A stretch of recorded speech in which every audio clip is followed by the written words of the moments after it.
What if the smartest science fiction movies of the 1960s weren't the loudest, flashiest, or most obvious ones? What if the real intelligence of the era was hiding beneath cold visuals, quiet dialogue, and unsettling ideas that audiences weren't ready for yet? Tonight, we're counting down 10 60s sci-fi films that were far smarter than anyone expected. Movies that aged into thinkers. Number 10. The Illustrated Man, 1969. The Illustrated Man arrived with the reputation of pulp science fiction, but that reputation hides just how intellectually ambitious this film really is. Based on Ray Bradbury's short stories, the movie uses the framing device of animated tattoos that come alive, each one revealing a separate speculative future.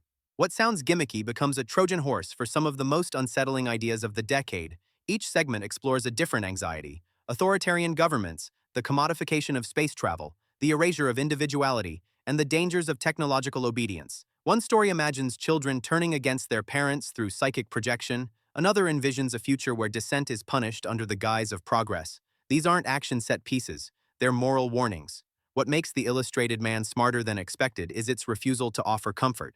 There's no heroic triumph, no reassuring moral bow. Instead, the film suggests that humanity's worst instincts will simply adapt to new technologies. Bradbury's skepticism toward blind progress permeates every frame. At the time, critics dismissed the film as uneven or too strange. But decades later, its anthology structure feels prophetic, anticipating modern dystopian series that rely on short-form speculative storytelling. Beneath its dated effects lies a deeply literary film that asks an uncomfortable question: what if the future doesn't fix us at all? Number 9. Fantastic Voyage, 1966. Fantastic Voyage is often remembered as a visual novelty, scientists shrinking down and traveling through the human body. But that surface-level memory ignores how surprisingly thoughtful the film actually is. Beneath the colorful sets and adventure pacing lies a story about cooperation, specialization, and the fragility of life itself. The film treats the human body as an entire universe governed by strict rules. One wrong move means death. There's no brute force solution, only precision, trust, and collective problem solving. In an era obsessed with domination and conquest, Fantastic Voyage quietly argues that intelligence and restraint are humanity's greatest survival tools. There's also a Cold War subtext running throughout the story. The mission is threatened not by monsters, but by sabotage and mistrust. The real danger isn't the unknown, it's human interference driven by ideology. That theme gives the film a level of sophistication rarely acknowledged. What makes Fantastic Voyage smarter than expected is how it reframes science fiction spectacle as education. The movie respects its audience enough to slow down, explain processes, and emphasize consequences. It doesn't just entertain, it teaches curiosity and humility. Over time, its influence became enormous, inspiring later medical sci-fi and educational cinema. What once seemed like a colorful gimmick now stands as one of the decade's most quietly intelligent genre films. Number 8. Robinson Crusoe on Mars, 1964. Robinson Crusoe on Mars was sold as a space survival adventure, but its intelligence hides beneath that modest promise. Stranded alone after a mission disaster, an astronaut must survive on Mars with limited supplies and no hope of rescue. The film quickly abandons spectacle in favor of patience, routine, and psychological endurance. Mars isn't portrayed as an enemy to conquer, but as a system with strict rules that demand respect. What makes the film smarter than expected is its rejection of Cold War bravado. There are no speeches about destiny or superiority. Survival depends on observation, restraint, and humility. Isolation becomes the true antagonist, eroding certainty and forcing the protagonist to confront who he is without society, hierarchy, or applause. The film's most striking turn arrives with its treatment of exploitation. When enslaved aliens appear, survival alone is no longer enough. Moral responsibility enters the equation. Rescue becomes an ethical obligation, not a strategic choice. The story quietly argues that intelligence without ethics is hollow. Dismissed in its time as slow, the film now reads as a proto-existential space drama. Its ideas echo through later minimalist sci-fi that treats exploration as a test of character rather than courage. Number 7. Alphaville, 1965. Alphaville looks nothing like traditional science fiction, and that's exactly why it's smarter than anyone expected. Jean-Luc Godard deliberately stripped away futuristic sets and special effects, choosing instead to film in contemporary Paris. The result is a cold, alien world created not through design, but through ideas. Technology doesn't dominate Alphaville visually, it dominates psychologically. The story follows a secret agent sent to a city ruled by a supercomputer that has outlawed emotion, poetry, love, and irrational thought. Words themselves are erased from the dictionary as a form of control. Citizens don't rebel with weapons, they simply stop feeling. That concept alone makes Alphaville more intellectually aggressive than most sci-fi of its era. What elevates the film is its understanding of language as power. The computer doesn't rule by force, it rules by redefining reality through logic. Goddard turns science fiction into a philosophical debate about whether rationality without humanity becomes tyranny. Poetry becomes a revolutionary act. Emotion becomes contraband. Audiences in 1965 were baffled. Critics didn't know whether to treat it as satire, noir, or experimental art. But that confusion is the point. Alphaville refuses comfort. It argues that modern society doesn't need futuristic machines to become inhuman. It only needs systems that value efficiency over empathy. Today, the film feels prophetic. Its ideas echo in conversations about algorithmic control, artificial intelligence, and data-driven governance. What once seemed abstract now feels eerily familiar. Alphaville didn't predict the future through gadgets. It predicted it through ideology, making it one of the smartest sci-fi films the 1960s produced. Number 6. Fahrenheit 451, 1960. Sicky. Francois Truffaut's Fahrenheit 451 doesn't shout its intelligence, it whispers it. Adapted from Ray Bradbury's novel, the film presents a future where books are banned and burned, not because they are dangerous, but because they make people uncomfortable. That subtle motivation is what makes the film so intellectually sharp. Rather than depicting a violent dictatorship, Fahrenheit 451 shows a society that willingly embraces censorship. Citizens are sedated by shallow entertainment, simplified language, and constant distraction. Firemen don't fight fires, they destroy knowledge, and they do it calmly, efficiently, without hatred. The film's intelligence lies in its restraint. There's no grand rebellion, no rousing speeches. The protagonist's awakening is slow and uncertain, mirroring how real people change their beliefs. Truffaut emphasizes emotional numbness over cruelty, suggesting that indifference is far more dangerous than oppression. Visually, the film is clean and sterile, reinforcing its themes.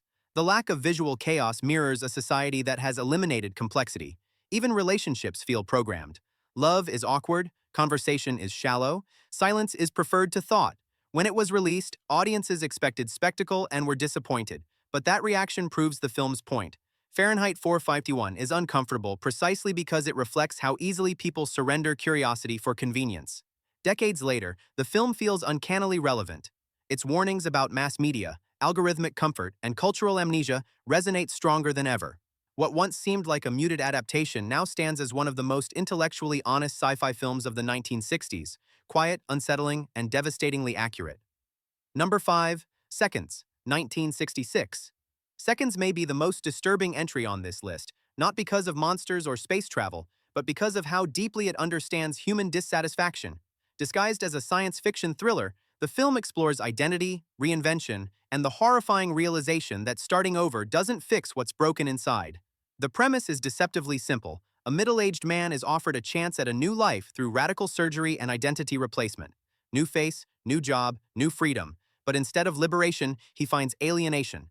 The new life feels hollow, artificial, and strangely lonely. What makes Seconds so intelligent is its refusal to romanticize transformation.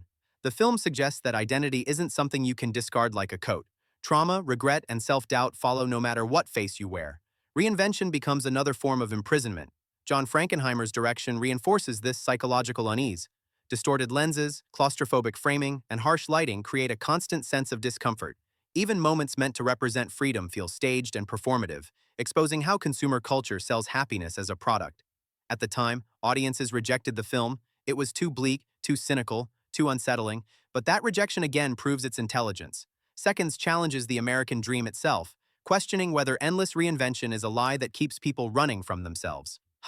Today, the film feels shockingly modern. Its themes echo in conversations about social media personas, cosmetic reinvention, and curated identities. Seconds isn't just sci-fi. It's a psychological autopsy of modern desire, making it one of the smartest and most misunderstood science fiction films of the 1960s. Number 4. Planet of the Apes, 1968. Planet of the Apes was marketed as a science fiction adventure, but what audiences actually walked into was one of the most intellectually aggressive allegories of the 1960s. Beneath the makeup, costumes, and genre thrills lies a brutal critique of human arrogance, political power, religious dogma, and the cyclical nature of violence. The film flips the traditional sci-fi power dynamic. Humans are no longer explorers or conquerors. They are mute, hunted, and classified as animals. The apes' society mirrors humanity's own structures: rigid class systems, institutionalized religion, and science constrained by ideology. Knowledge is controlled, history is rewritten, and inconvenient truths are buried to maintain order. What makes the film smarter than expected is how clearly it understands power. The apes don't rule because they're more intelligent, they rule because they control narrative. Scientific evidence is dismissed when it threatens religious authority. Dissent is labeled heresy. Truth becomes dangerous. Charlton Heston's performance often gets remembered for its intensity, but the real intelligence lies in how the film dismantles his character's certainty. His belief in human superiority is stripped away piece by piece. By the time the famous final revelation arrives, it doesn't feel like a twist, it feels like a verdict. That ending remains one of the most devastating conclusions in cinema history, not because it surprises, but because it confirms everything the film has been quietly arguing. Humanity didn't fall because of aliens or fate, it destroyed itself. Released at the height of Cold War anxiety, nuclear fear, and civil unrest, Planet of the Apes tapped directly into the era's subconscious. It was smart enough to let genre entertainment smuggle in existential dread. Decades later, its warnings about denial, power, and self-destruction feel more relevant than ever. Number 3. 2001, A Space Odyssey, 1968. When 2001, A Space Odyssey premiered, many viewers thought it was boring, confusing, or even broken. That reaction is exactly what makes it one of the smartest science fiction films ever made. Stanley Kubrick didn't want to explain the universe, he wanted to confront audiences with how little they understand it. Unlike traditional sci-fi, 2001 refuses narration, exposition, or emotional hand-holding. Dialogue is sparse, meaning is visual. The film treats space not as an adventure playground, but as a cold, indifferent environment where humanity is small and fragile. The intelligence of 2001 lies in its structure. It presents human evolution as a series of violent leaps driven by tools, first bones, then machines, then artificial intelligence. HAL 9000 isn't a villain in the traditional sense. He is a mirror, reflecting humanity's own contradictions. Logic without morality, intelligence without empathy. Kubrick asks terrifying questions without ever answering them. Is progress evolution or escalation? Is consciousness a gift or a trap? Are humans in control of technology or merely a transitional phase towards something else? At the time, audiences wanted answers. Instead, they were given silence, abstraction, and ambiguity. That refusal to clarify turned 2001 into a philosophical experience rather than a story. Over time, the film's reputation grew not because it became clearer, but because audiences grew into it. Modern viewers recognize its meditation on artificial intelligence, surveillance, isolation, and cosmic insignificance as frighteningly prescient. 2001, A Space Odyssey didn't just predict the future, it predicted how humanity would struggle to understand it. That's why it remains one of the smartest, boldest films of the 1960s, still daring viewers to meet it on its level. Number 2. The Day the Earth Stood Still, reclaimed by the 1960s. While The Day the Earth Stood Still technically debuted in the early 1950s, its true intellectual impact belongs to the 1960s, when its warning finally began to feel urgent rather than hypothetical. As Cold War tensions escalated, nuclear stockpiles grew, and proxy wars spread across the globe, the film's message aged from idealistic to terrifyingly practical. Unlike most alien invasion stories, this film doesn't portray extraterrestrials as conquerors. Klaatu arrives not to dominate humanity, but to judge it. His warning is simple and devastating. If humanity exports its violence into space, it will be eliminated. There is no negotiation, no exception. Peace isn't a moral choice, it's a survival requirement. What makes the film smarter than expected is its refusal to flatter humanity. Governments panic, scientists are ignored, military instincts override reason at every turn. The film suggests that humanity's greatest weakness isn't technology, it's fear-driven leadership. Even when given a chance to listen, power structures default to force. In the context of the 1960s, this message hit harder than ever. Nuclear brinkmanship made global annihilation plausible. Space exploration introduced the possibility that humanity's behavior might be witnessed and judged by something beyond itself. The film quietly argues that progress without ethical maturity is meaningless. The robot Gort isn't just a visual icon. He represents absolute enforcement, law without emotion, mercy, or negotiation. That concept alone makes the film intellectually radical. Peace is no longer aspirational, it's mandatory. By the 1960s, audiences began to recognize The Day the Earth Stood Still not as a quaint sci-fi parable, but as a moral ultimatum. Its intelligence lies in its clarity. No metaphors, no ambiguity. Just a chilling question. If humanity cannot govern itself, should it be allowed to survive? That question only grew louder with time, making this film one of the smartest warnings science fiction ever delivered. Number 1. Quatermass and the Pit, 1967. Quatermass and the Pit is arguably the smartest science fiction film of the 1960s, and the most underestimated.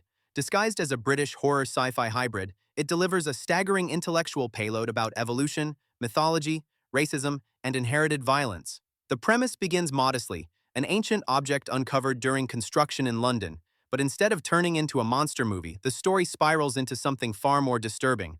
The object isn't just alien, it's ancestral. Humanity itself may be the result of extraterrestrial genetic manipulation. What makes the film extraordinary is how it weaponizes science fiction against human identity.